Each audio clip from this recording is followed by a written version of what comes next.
YouTube, my new channel Rex R6, getting into 2K26, multiplayer, get a video.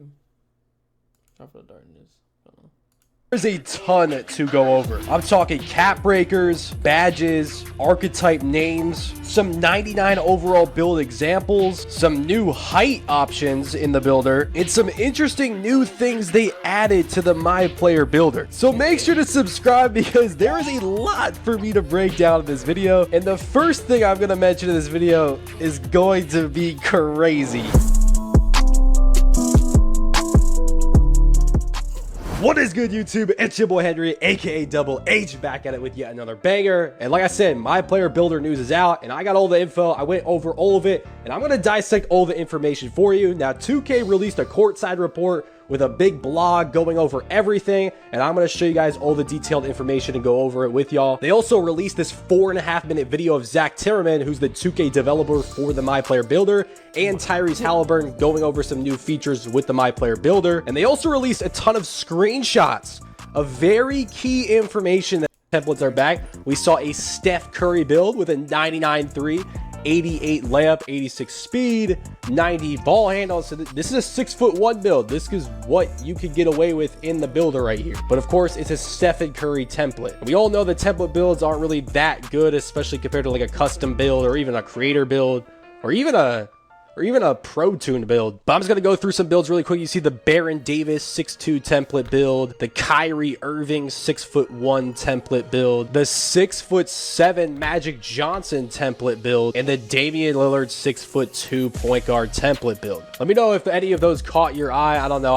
I don't really care for NBA template builds, so I don't really care about that too much. Now, the first thing that they went over in this video is something called the animation glossary, and I'm just gonna let the video play out of Zach Timmerman explaining really what this is.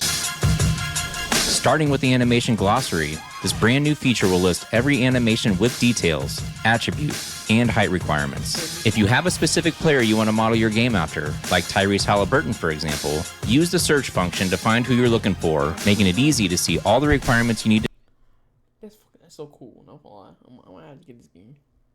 to meet to equip their animations. I love that there are a lot of options to choose from.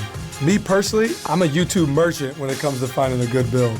Create your own build will sift through dozens of NBA player comparisons before choosing the best animations associated with the suggested players and assign them as default animations for a more enjoyable and streamlined experience from the start. This man Halliburton really said he's a YouTube merchant. Like, bro, okay. Anyways, you could basically search up any move, any dunk package, drill move that you want, see the requirement in the builder.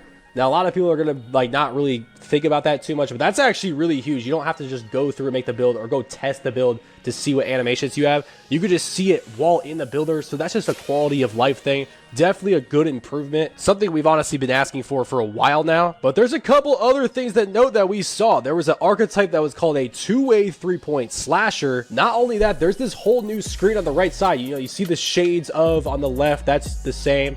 But now you could see like your top badges at the top right, the top attributes with a letter grade given on what those attributes are. So an A dunk, an A3, an A perimeter defense. And then it even tells you your strengths and weaknesses. So for this build, it says it lacks any passing vision on the court. So it probably has low pass act, but it has a bunch of strengths like relentless downhill dunker. It's a small feature, but it's just something that's just like, why not have it there? Now they also have this screen where there's a quick test and a custom test after you create your My Player builder.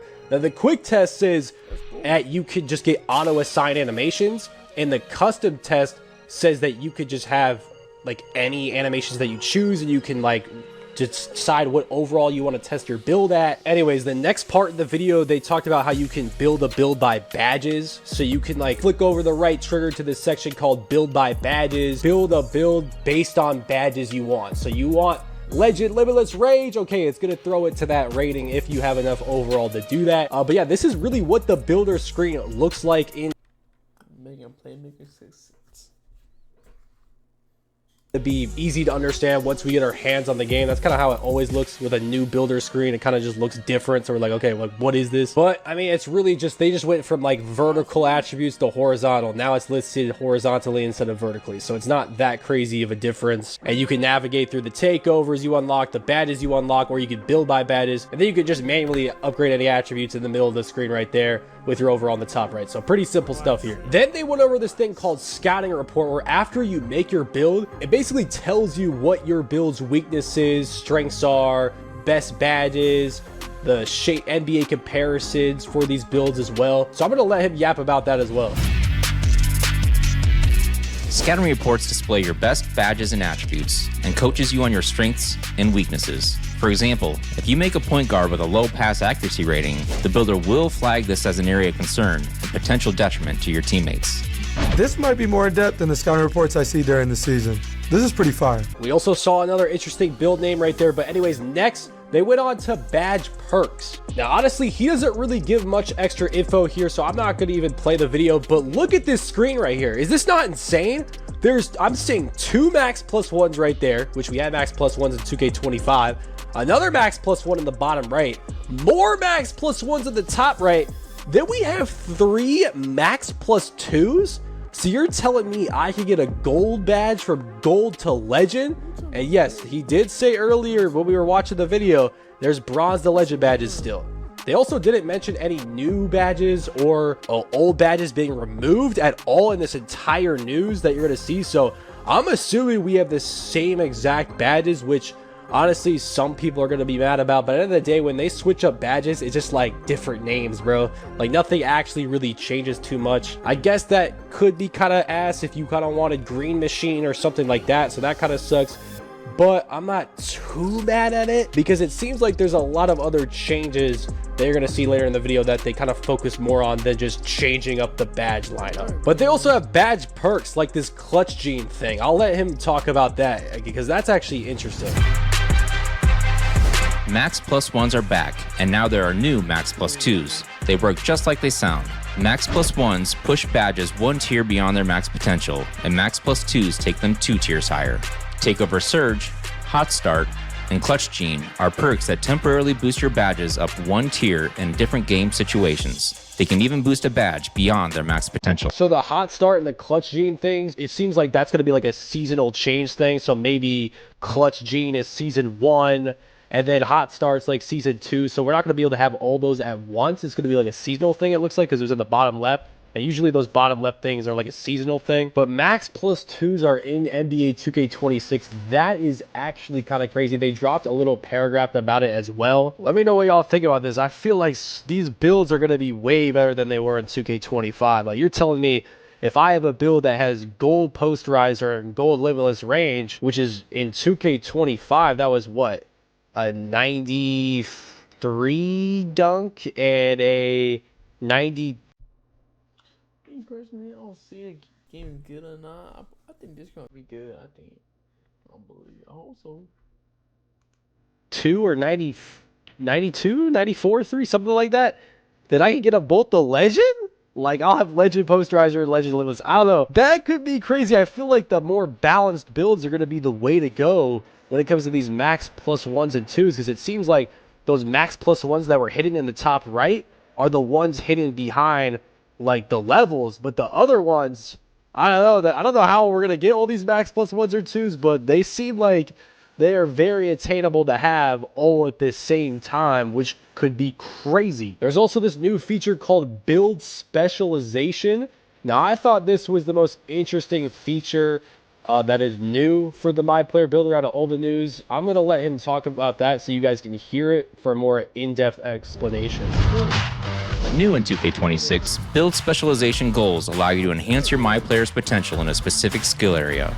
For each save, you can pick one of 5 areas to specialize in: finishing, shooting, playmaking, defense, or rebounding. Each area features 9 unique goals that test your abilities in that specialty. Your mastery will earn you rewards tailored to each skill area, including skill boosts, unique apparel and cosmetics, new archetype names, cap breakers for that skill area, and permanent Max Plus 1 and Max Plus 2 batch perks. I feel like this is pretty cool. Having challenges to unlock cap breakers and max plus ones, but once again, this is like I was talking about earlier with the max plus ones. This is gonna be Nah, give me a year. Probably give me a year. No, GTA. That's a give me a year for sure. A way to get those max plus ones and twos that were on that list in that screenshot or video that we had just saw. At least I think, unless these are just extra ones. If these are extra ones, that's going to be crazy OP. But I think these are just how you unlock the ones that were on that screen originally. But yeah, one of the challenges is make 2,000 mid-ranges or make 2,000 3-point shots for a max plus 2 and a shooting arm sleeve. That's kind of gonna be crazy. Like 2,000 threes, that's gonna be a grind, but that's gonna be worth it. Like a max plus 2, that's gonna be definitely some challenges that are gonna encourage people to play the game, which is a good thing. I'm definitely going to be grinding these out for sure. These are going to make your build way better. There's even another challenge, make 1,000 mid-ranges or 1,000 threes for a shooting cap breaker. That's huge. Then there's this one challenge, win 100 games with 5 or more jump shots made in each win for a max plus 1 and a unique shooting archetype name. So you can unlock hidden archetype names in 2K26. That seems like the most interesting goal of them all. And these are just the shooting ones. Like there's defense, playmaking, finishing. Now they started scrolling at goal 5. I wonder, I'm guessing these goals are probably locked. If you choose to apply them to your lowest rated attributes, you will see larger boosts. For example, if your favorite My Player build is struggling in the wreck because you left its free throw rating low, a cap breaker could raise your free throw rating by double digits and provide a significant improvement. Cap breakers were a game changer in 2K25. I'm glad they're back in 2K26. My boys are going to be hype about that. Yo, this man Halliburton has no clue what he's talking. He's just reading off a script, bro. Like this dude has no clue what's going on. Anyways, yeah, the cap breakers, I don't know. What do y'all think about this? I honestly think this is really interesting. But for example, the driving dunk is a 25 right now. So if we up some names, so he's trying to search up Tyron. Here, like, subscribe, watch coming soon. On to this song, peace.